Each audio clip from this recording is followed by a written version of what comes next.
Hey, welcome to the Self-Love and Empowerment in Isolation series. My name is Sonja Shradha Devi, and I'm here to offer you tips and inspiration to help you make the most of this time in lockdown and isolation. So you can move through this time staying juicy, connected to your body, but also using the time to empower yourself on the deepest level.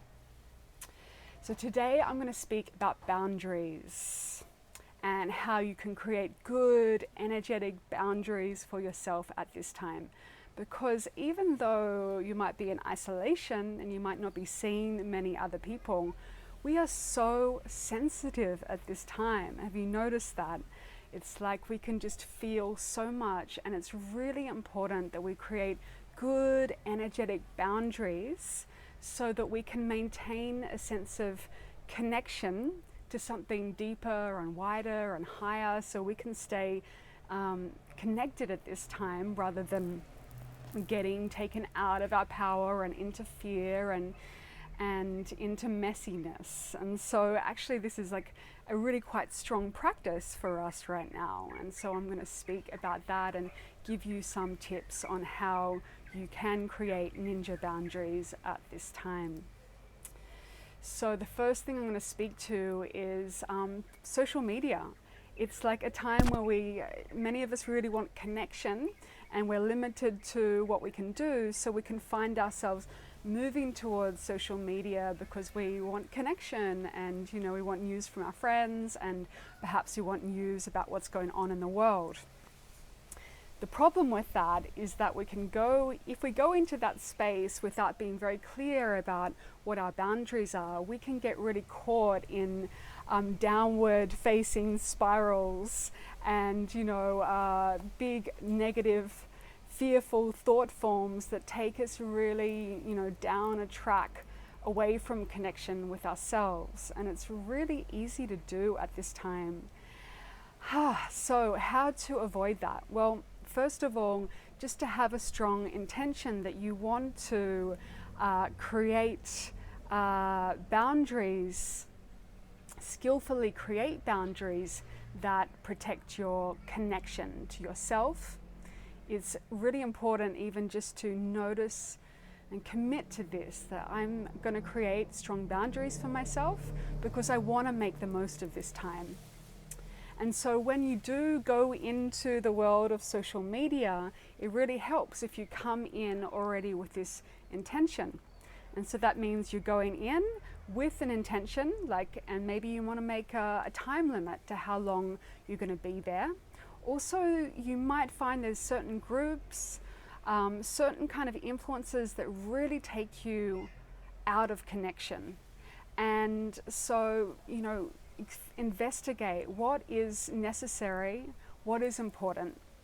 If you were looking for practical information, that's fair enough, but make sure that when you're going into different groups, be very intentional about going in, and also just stay really tuned in to how you're feeling. So if you start to feel fearful and disconnected, really notice that, rather than just kind of going into it and then stay scrolling with all these other uncomfortable feelings in your body. Instead of doing that, notice I'm feeling disconnected from myself now, and I'm going to stop scrolling, and I'm going to come off, and I'm going to connect with myself.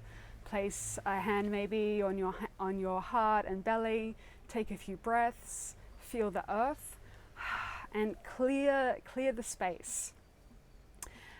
Instead of going in, getting hooked, and then just keep on going, and then creating disturbance in your system that then takes you more out of connection.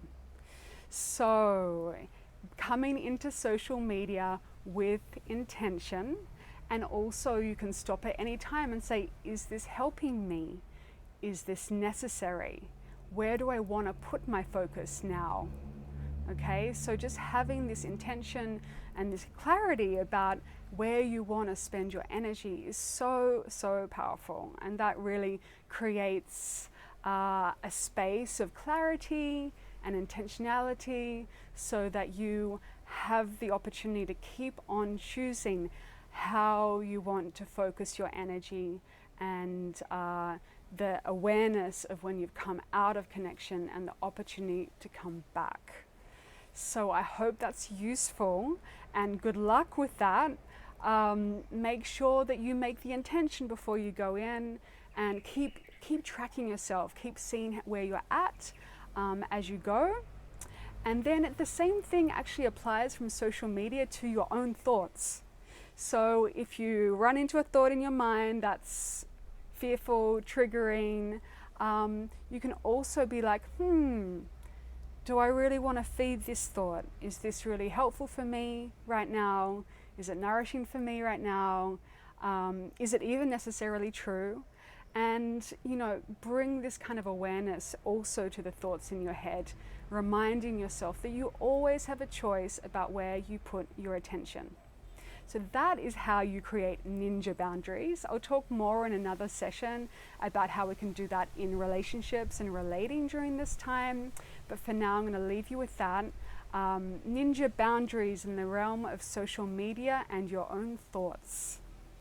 So my prescription for you today is to use your intentions and keep on tracking yourself when you are on social media, and keep on guiding yourself back to connection.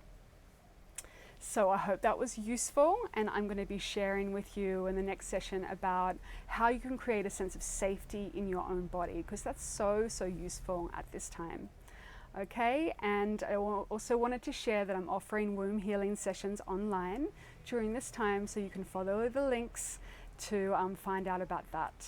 And I'm sending you all so much love, and I'll see you in the next video. Mwah.